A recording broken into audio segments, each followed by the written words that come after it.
The day that it passed, it was actually at the Ohio House.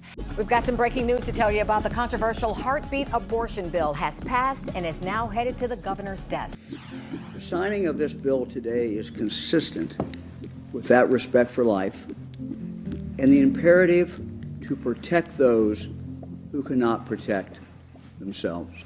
You had kind of really two major feelings. One of them was this kind of overwhelming sense of fear, actually, because the other side was so vicious in what they were saying and what they were doing in that moment that I was a little bit scared of the evil that really is behind all of that.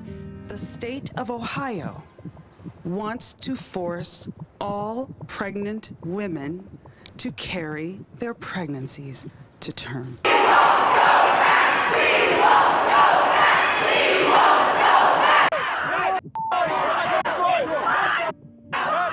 But on the other side, it was just this incredible hope and joy knowing that we're doing the right thing and we are going to be able to save more and more babies, and this is a huge step in the right direction for our state and for our country.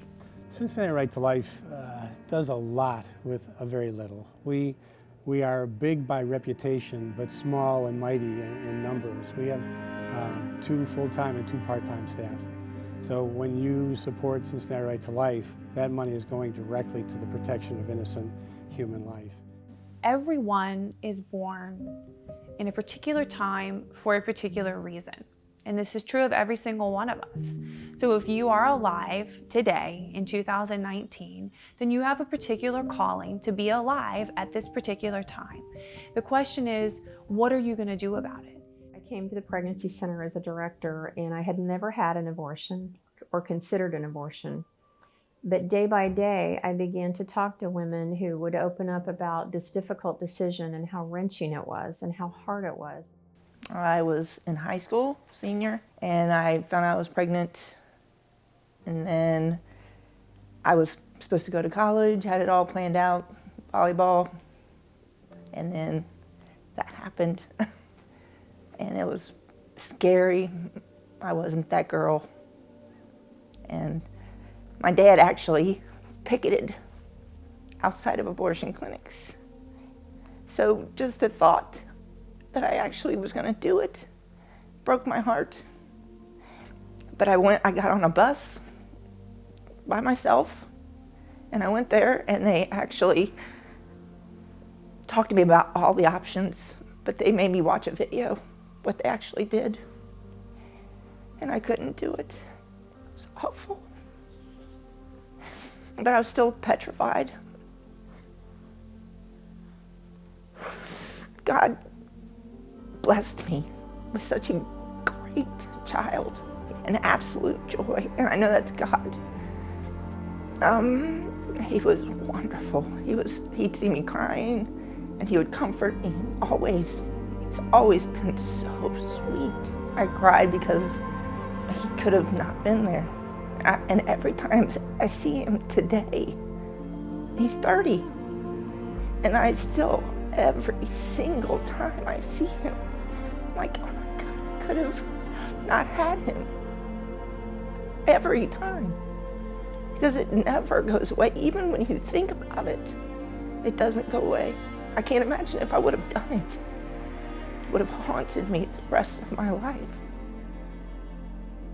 We've never had a single woman come into our pro-life agency that's ever said, I kept my baby and it was the worst thing I ever did.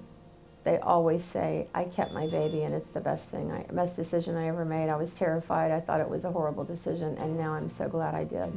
Cincinnati Right to Life has a lot on our plate.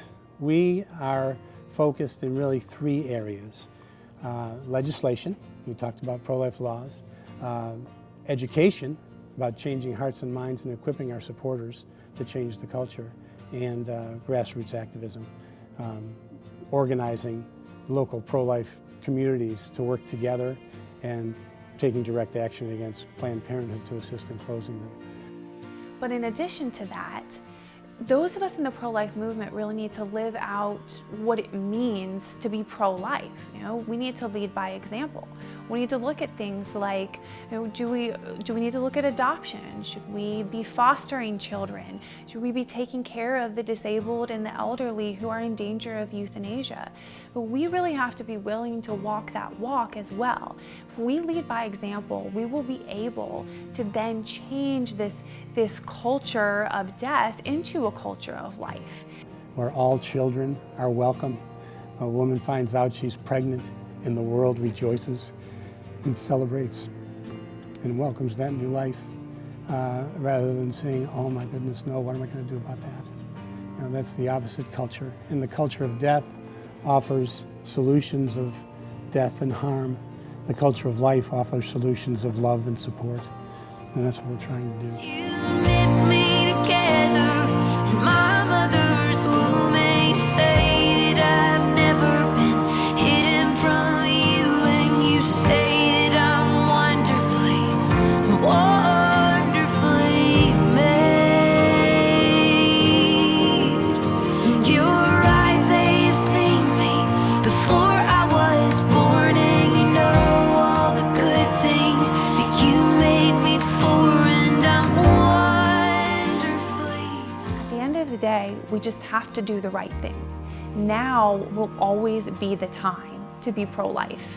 And now will always be the time to save babies from being ripped from their mother's wombs and killed by abortion. Now will always be the time to do the right thing. I think anyone can make an impact and a difference. It's going to take a lot of voices speaking up. It's not enough to just sit back and cheer other people on. People need to write a check. They need to stand up and speak. This movement is just looking for somebody to say yes and to speak up. Wonderfully,